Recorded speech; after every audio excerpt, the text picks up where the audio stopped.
নতুন নতুন ভালোবাসার গল্প পেতে আমাদের চ্যানেলটি সাবস্ক্রাইব করে পাশে থাকা বেল আইকনে ক্লিক করুন। ধন্যবাদ। আশা করি পুরো গল্প শেষ না করা পর্যন্ত কেউ আজে বাজে কমেন্ট করবেন না। ড্রয়িং রুমে বসে বসে আইপ্যাডে ফ্রি ফায়ার গেম খেলছি, তখনই কলিং বেল বেজে ওঠে। উঠে গিয়ে দরজা খুলে দেখি আব্বু সাথে করে একটা মেয়েকে নিয়ে এসেছে।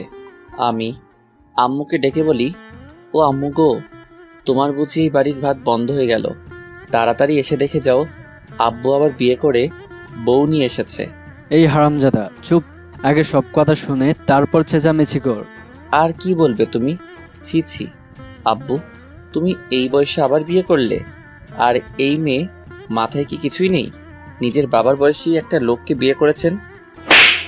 আব্বু ঠাস করে আমার গালে থাপ্পড় মেরে বলে, এনাফ, অনেকক্ষণ থেকে ফালতু কথা বলে যাচ্ছিস, কথা আগে শুন তারপর চেঁচামেচি করবি। আমি গালে হাত দিয়ে দাঁড়িয়ে আছি। তখনই আম্মু এসে মেয়েটাকে দেখে একটা হাসি দিয়ে বলে, আরে নীলামা, আয় ভেতরে আয়, বাহিরে দাঁড়িয়ে আছিস কেন? তোমার ছেলে ভিতরে আসতে দিলেই তো আসবে, সে কখন থেকে ফালতু বকবক করে যাচ্ছে। আমি তো আব্বু আম্মুর কথা শুনে বোকার মতো তাকিয়ে আছি। আম্মু বলে, কেন, নীলা আবার কি করলো? কি করেনি তাই বলো। এরপর আব্বু আম্মুকে একটু আগে সব কথা বলে।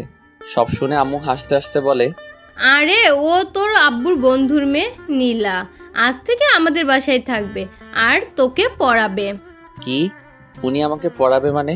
কিসে পড়ে উনি? ও মাস্টার্স ফাইনাল ইয়ারে পড়ে। ও আচ্ছা ঠিক আছে। বলে আইপ্যাড নিয়ে রুমে আসতে গেলে আব্বু পিছন থেকে ডেকে বলে, নীলা মামুনির ব্যাগটা সাথে করে নিয়ে যা, আর তোর পাশের রুমটা দেখিয়ে দে। আমি ঠিক আছে বলে ব্যাগ নিয়ে মেয়েটাকে বলি, আসুন আমার সাথে। বলেই ব্যাগ নিয়ে হাঁটছি। মেয়েটা আম্মুকে বলে, আন্টি, আমি ফ্রেশ হয়ে আসছি, তারপর তোমার সাথে গল্প করব।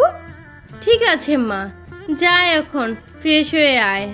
এরপর আমি আমার পাশের রুমে এসে ব্যাগটা রাখতে মেয়েটা পিছন থেকে বলে, কি মিস্টার নীল, বেশি কথা বলাটা কি আপনার অভ্যাস নাকি? আমি আবার কি বললাম? একটু আগে আঙ্কেলের কথা না শুনে নিজের মন মতো যা ইচ্ছা বলে যাচ্ছিলে। তার জন্য সরি। আচ্ছা আমি আপনাকে কি বলে রাখবো? যেহেতু আমি তোমাকে পড়াবো, সো আমাকে ম্যাম বলে রাখবে। ঠিক আছে ম্যাম, আপনি রেস্ট নিন, আমি এখন যাই। বলেই নীল চলে যায়। আমি একা একা হাসছি আর ভাবছি, ছেলেটা দেখতে কিউট আছে, তবে কথা শুনে মনে হলো অনেক দুষ্টু। আমি রুমে এসে আবার গেমস খেলতে শুরু করি। একটু পর দরজায় কেউ নক করে। আমি ভিতরে আসতে বলে মোবাইলের দিকে তাকিয়ে আছি। কি মিস্টার, মোবাইলে এমন করে কি দেখছো? কেউ এসেছে সেদিকে কি খেয়াল নেই? আরে ম্যাম আপনি আসুন বসুন। আসলে গেমস খেলছিলাম তো তাই খেয়াল করিনি। সব সময় গেমস খেলো মনে হচ্ছে, পড়াশোনা করো কখন তুমি? যখন পড়ার সময় হয় তখনই পড়ি ম্যাম। তা আপনি কোন ভার্সিটিতে অ্যাডমিশন নিয়েছেন? তোমার ভার্সিটিতে? আগের ভার্সিটি থেকে চলে আসলে কেন? সে অনেক কথা পরে এক সময় বলবো, এখন নিচে যাই, আন্টির সাথে কথা বলে আসি। আমি ঠিক আছে বলে আবার গেমস খেলতে শুরু করি। আর নীলা ম্যাম চলে যায় নিচে। চলুন এই ফাঁকে আমরা একটু পরিচিত হয়ে নেই। আমি নীল, আব্বু আম্মুর দুষ্টু ছেলে। সারাদিন ফ্রি ফায়ার গেমস খেলেই কাটে আমার সময়। কি করব বলুন, গার্লফ্রেন্ড নেই, তাই সময় কাটানোর জন্য এটাই বেস্ট। তবে আবার এটা ভাববেন না আমি লেখাপড়া করি না। আমি এবার অনার্স 3 বর্ষে পড়ছি। আব্বু নাবিল আহমেদ, পেশায় একজন স্কুল মাস্টার। আর আম্মু নাজমা বেগম, সংসার নিয়েই ব্যস্ত। আর যেই মেয়েটা আমাদের বাসায় এসেছে ওর নাম নীলা, আব্বুর বন্ধু রহমান আঙ্কেলের মেয়ে।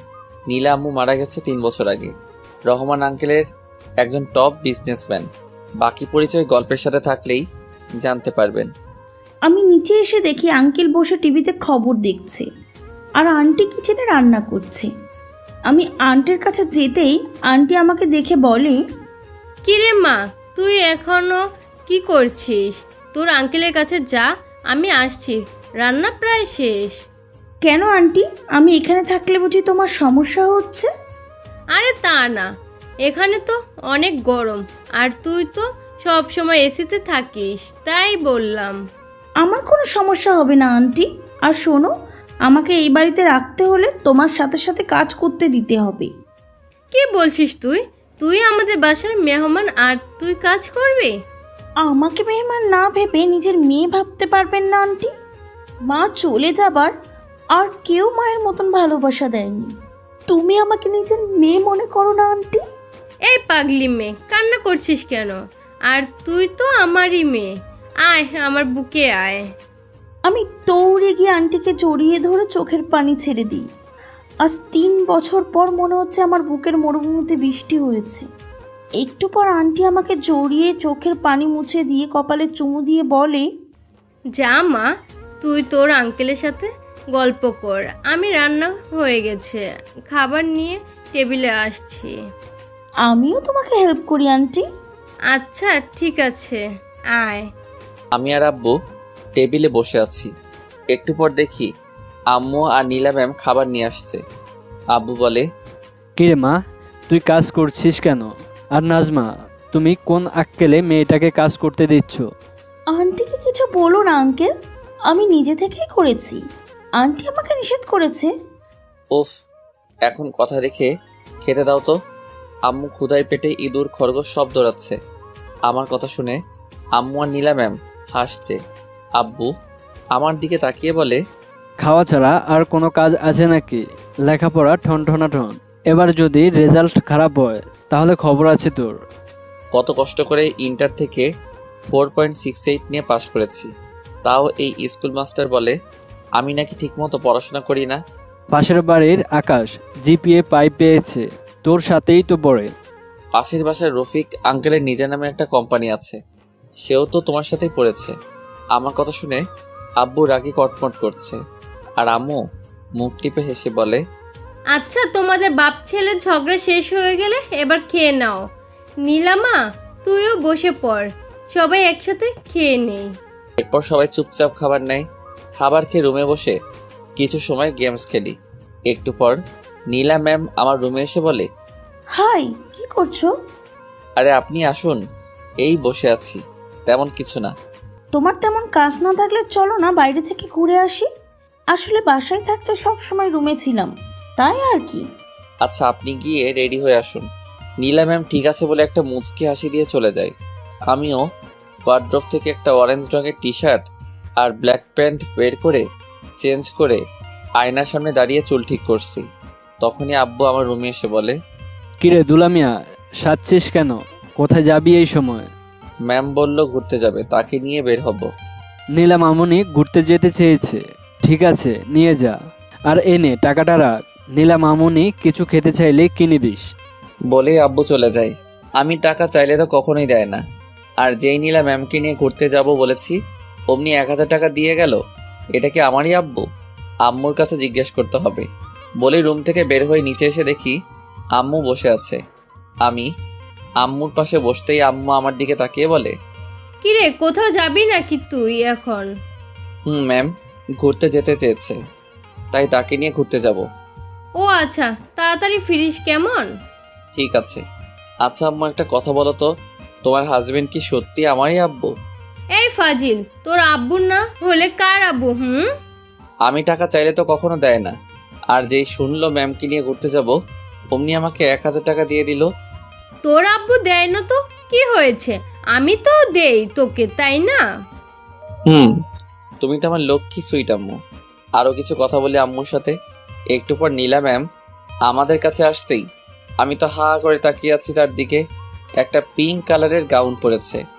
আমি তো পুরাই ক্রাশ খেয়ে বসে আছি।